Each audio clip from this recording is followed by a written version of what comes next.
उधर उत्तराखंड के वित्त मंत्री प्रेमचंद अग्रवाल ने जी उत्तर प्रदेश उत्तराखंड से एक्सक्लूसिव बातचीत में केंद्र सरकार के आम बजट को प्रदेश के लिए हितकारी बताया। उन्होंने कहा कि नौजवानों, महिलाओं, किसानों के लिए यह बजट फायदे वाला है। केंद्र सरकार ने आज आम बजट को पेश किया है और उत्तराखंड चूंकि सामरिक दृष्टिकोण से देखें बहुत ही महत्वपूर्ण राज्य है। इस राज्य में किस तरह से बजट में जगह मिली है, इन तमाम मसलों पर बात करने के लिए हमारे साथ में उत्तराखंड के वित्त मंत्री प्रेमचंद अग्रवाल जी हैं। सर, सबसे पहले तो आपका स्वागत है। और क्या उत्तराखंड के लिहाज से देखें बजट में क्या क्या मिला?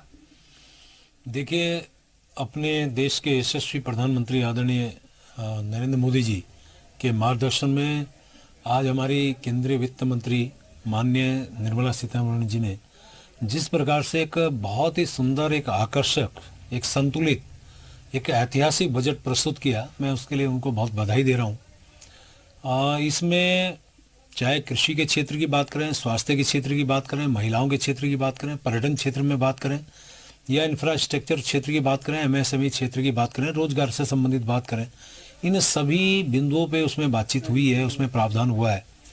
जहाँ तक आपने उत्तराखंड के परिप्रेक्ष्य में कहा है, तो मैं कह सकता हूँ कि जब हम पर्यटन की बात करते हैं तो हमारा प्रदेश पर्यटन दृष्टि से बहुत ही महत्वपूर्ण प्रदेश है देश का। जब जब इंफ्रास्ट्रक्चर बढ़ाने की बात हुई है, बढ़ने की बात हुई है, यहाँ पर्यटन स्वाभाविक रूप से बढ़ा है।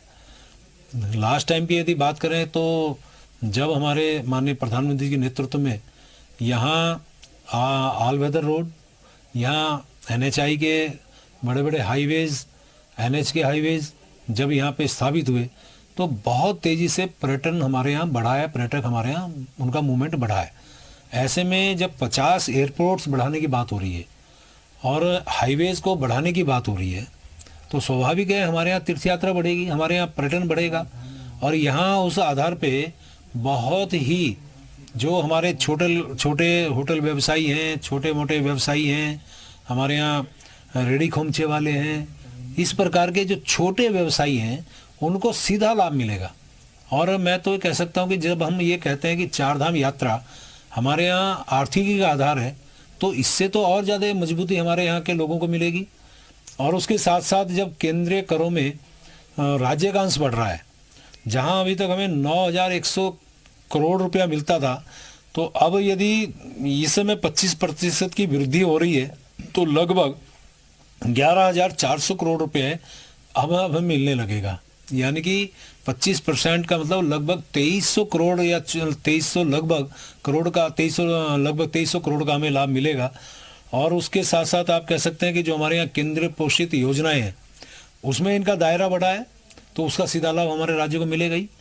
और उसके अलावा मैं बात करूं तो हमारे यहाँ आदिवासी क्षेत्र में बहुत बड़ा लाभ हमारे इस बजट में उसका प्रावधान किया गया है। तो आप जानते हैं हमारे यहाँ भी बहुत बड़ी जनजाति क्षेत्र हैं, उसको सीधा लाभ मिलेगा। इसके साथ साथ 2000 जो हमारे यहाँ 50 वर्ष तक का ब्याज मुक्त ऋण मिलता था उसमें 1 वर्ष का और इजाफा किया है। तो हमारे छोटे राज्य को तो निश्चित रूप से इसका लाभ मिलेगा।